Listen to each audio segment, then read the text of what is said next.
Don Smith, a former wildland firefighter, has lived in the forest just north of Sisters for 3 years. On Tuesday night, he received a visit from a neighbor. But what caught my attention was the second blast that came from us up this way towards the camp.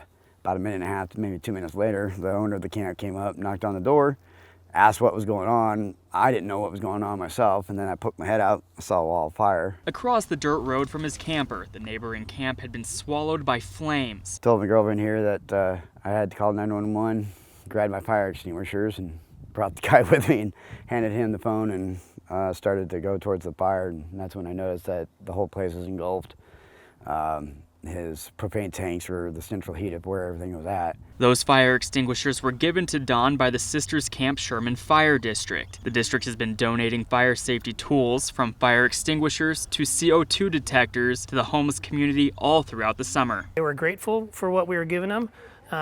They were thankful that we stopped by and chatted with them. Some people don't talk to too many people when they live out there. Fortunately, with the help of Don's quick thinking, fire crews were able to keep this contained in a 50-foot diameter. Didn't really pose that much of a risk at the time, so we were lucky. Short response time, we were there pretty quick and able to extinguish it pretty fast. This fire kept under control, but as all of Central Oregon knows, it just takes one spark and the right conditions to set the forest ablaze. If it was windy like it was the next night, there would have been no hope. We would have been ablaze. That wind was crazy.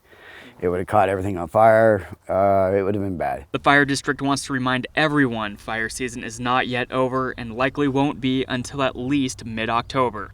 In Sisters, Colby Enabrad, Central Oregon Daily News. My mom was like, you made a good choice. It was hard.